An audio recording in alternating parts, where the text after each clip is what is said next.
is older than the light.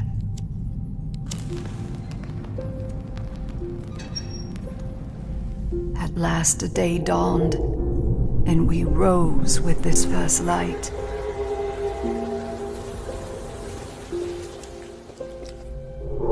But that light was a betrayal, only fleeting.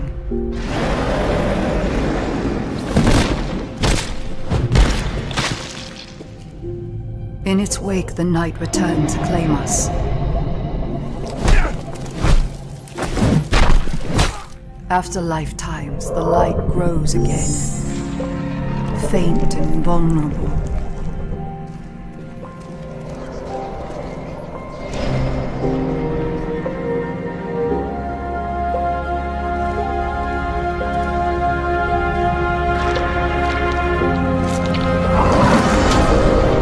We will live in the new light rather than just survive in the dark. This rebirth will end our wandering.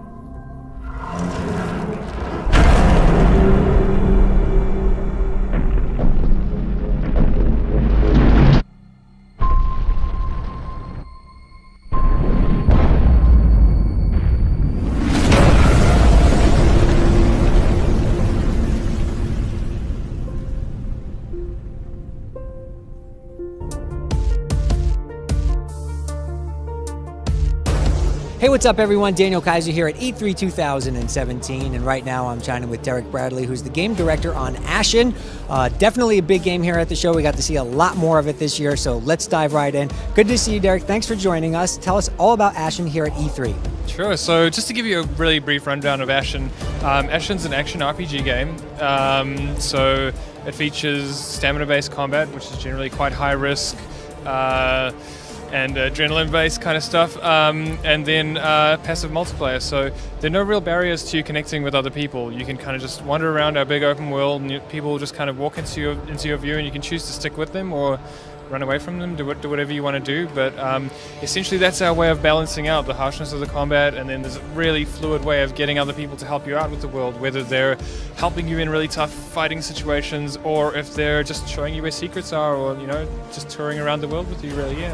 Yeah, I was going to say, those types of games tend to be pretty difficult. Is the difficulty in this game kind of targeting the harder area?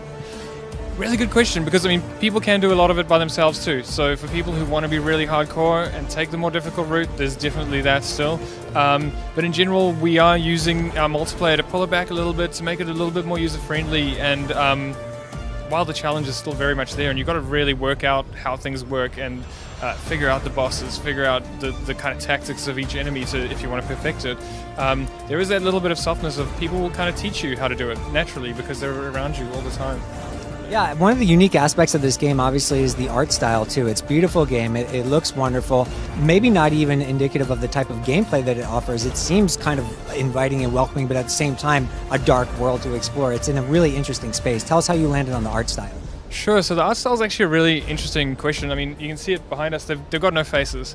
And so it was really a gameplay choice right at the start that we looked at it and we wanted people to, first of all, for yourself, when you put yourself into a character or project yourself into a character, we believe it's a lot easier to project onto a blank canvas than it is onto something that's really art directed already, or someone else has chosen what it's going to look like, even with a character creator. So we've pulled it right back to being blank faces that you can relate to and you can project yourself onto, but at the same time when you meet other people out in the world, they have that same thing. So you're judging them by their actions, by how they play with you, how they cooperate with you, and what you achieve together, really.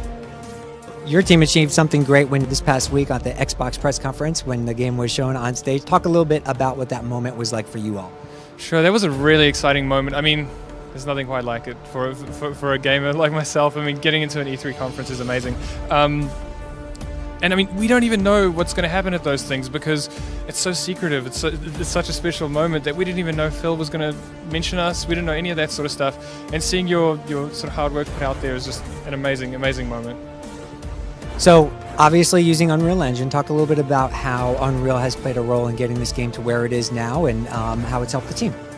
Sure, so as a baseline, Unreal feels like we've got a few extra team members. Like, for the type of game we're making, for what we're doing, the tools that Unreal offers us, and just the general stuff that we didn't know was going to happen, even that Unreal just says, hey, we've been developing this, or you see a new patch come out and it's like, oh, that did this, and we had it in our plan for next month, you know, is a very common occurrence for us.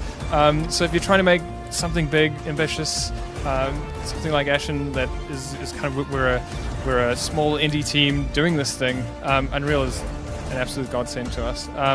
And on top of that, we've been dev grant recipients from Unreal Engine 2, so we've had support from so many angles from Unreal. It's been amazing. Fantastic. Well, we're looking forward to the project throughout development. Tell us where it is at in development right now and when we could actually expect to get our hands on it. So we're still in pre-alpha, very much developing the game. We have a release in 2018, but we don't have a set date within that yet. Where can folks go to learn more about Ashen? You can go to ashen-game.com. You can also visit our Twitter, Aurora44Games, and you should be able to find out more there. Perfect. Thanks so much for your time. Hope you have an awesome E3.